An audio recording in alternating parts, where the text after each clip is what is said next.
Let's make some fun treats for the holidays. For this next one, you're going to need a craft cone. I'm gonna start by wrapping that cone with a press and seal, or you can use any saran wrap.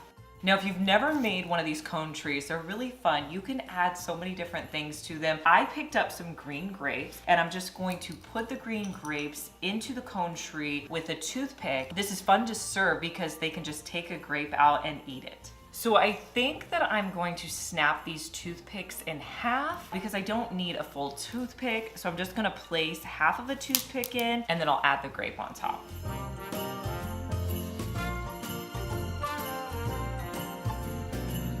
So I have the bottom layer down. Now I'm just gonna keep working my way up. So I wanna use this dish as my base. So I'm actually going to flip it upside down, and I'll place my grape tree on there, and then I'll keep adding the grapes.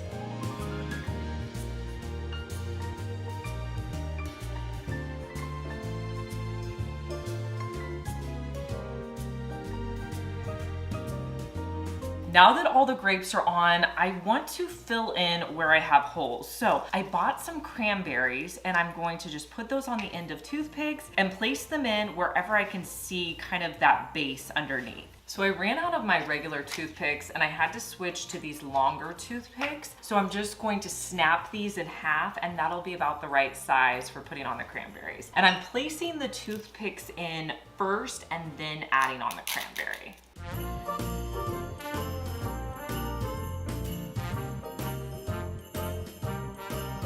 Now that the cranberries are added, I need to put something on top. So I think I'm gonna use my toothpicks and add some cranberries to the top.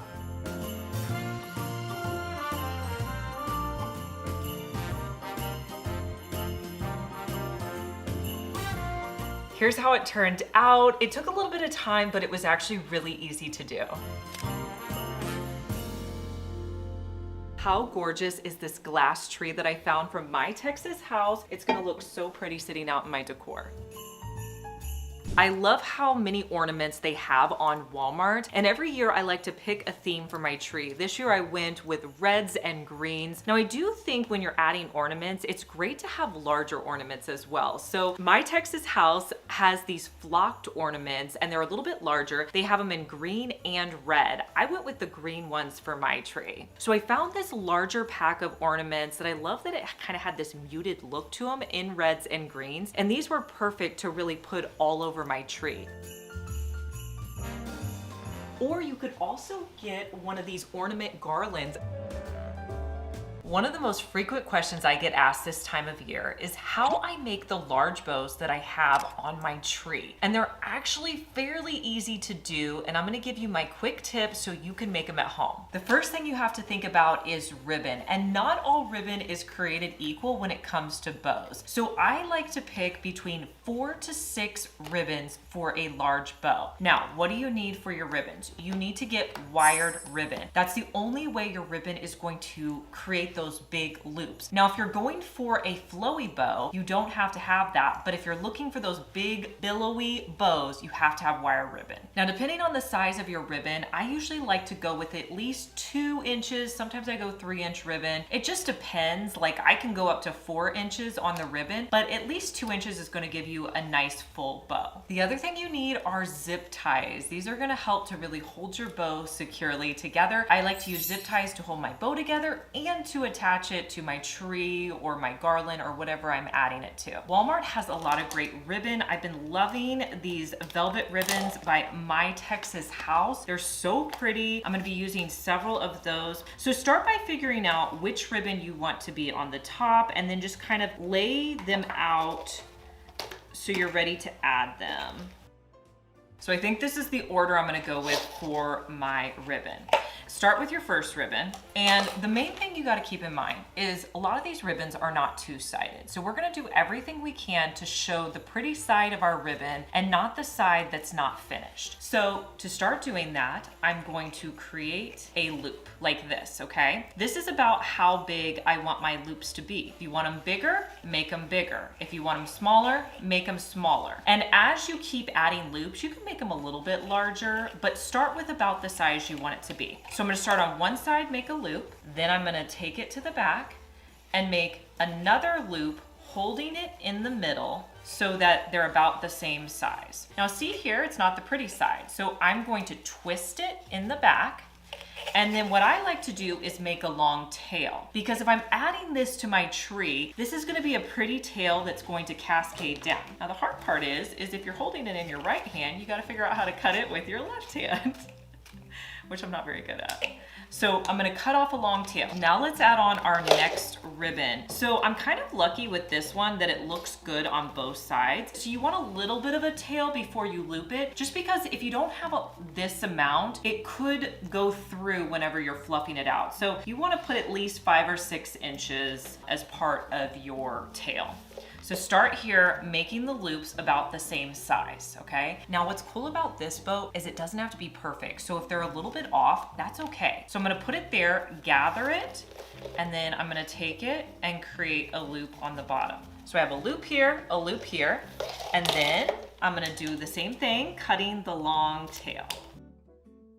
So we got 2 ribbons. And you see here how I started on different sides. So I have this on this side, this on this side. Sometimes I forget to alternate. So just, try to remember, but it's not a big deal. Okay, we got the velvet ribbon here. So I'm gonna show you how we're going to make it so you can see the pretty side. All right, I'm gonna start on this side with my long tail, gather it together.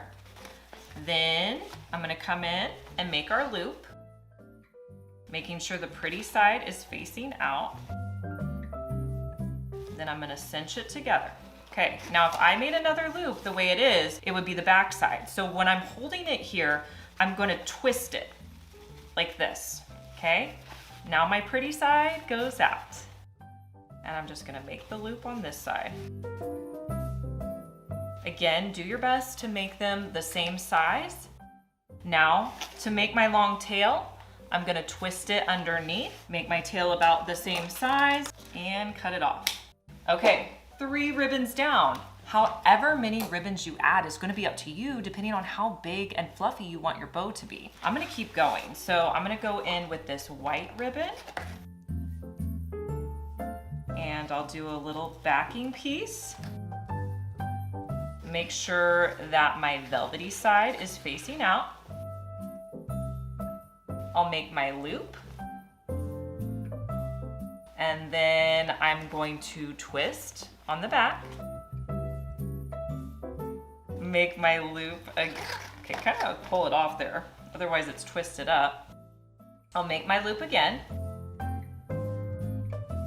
If your ribbon's twisted up, it's gonna be kind of hard to determine how big your loops are. And then I'll twist it in the back, and then I'll cut off my long piece. Okay, last ribbon. I'm gonna start with this red ribbon. I'm gonna make the loop on this side, twist, go over to this side, make my loop, twist, and then pull a long piece. Added 5 ribbons. I think that's plenty. Now, I have it all gathered in the middle. To secure it, zip tie.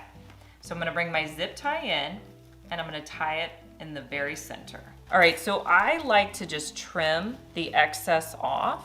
Remember our shorter tails? Before I start fluffing, I'm gonna find those, and I'm just going to cut those at an angle. Like, see this one? This was like the start of the ribbon, so I wanna make sure that I cut that pretty. This next step is what I think people determine to be the trickiest part, and it's fluffing out the bow. Honestly, I think this part is the most fun. So what you're gonna do, I'll just show you with one of these. You're gonna start at the top, and you're going to take your bow, and you're just going to create a loop like that. And because you use the wire ribbon, it's gonna stand up nice and tall like that. Now for me, the trickiest part is mixing the colors. So like right here, you see I have a lot of like reds and golds. So what I like to do is pull, because it's not gonna be perfect. So you wanna like pull that red one through there to break that up a bit. So you don't have 2 whites next together or 2 reds. So just take your bow and move it around, fluffing it out. And if for any reason you see the back side, you can always try twisting your pieces. Those are the basic steps to create your bow. Now I can add it to my tree or a wreath or anything, and it's gonna look great. Now with these longer pieces, you can kind of fluff them out as well on your tree, but these are the basic steps on how I make my bows. Hey, you're watching my second channel, Liz Fenwick Deals. If you like what you see here, make sure you subscribe so you get notified anytime I upload a new video. And if you're looking for even more deals, you can join my Facebook group at Liz Fenwick Deals, or you can follow me on Instagram at Liz Fenwick Deals.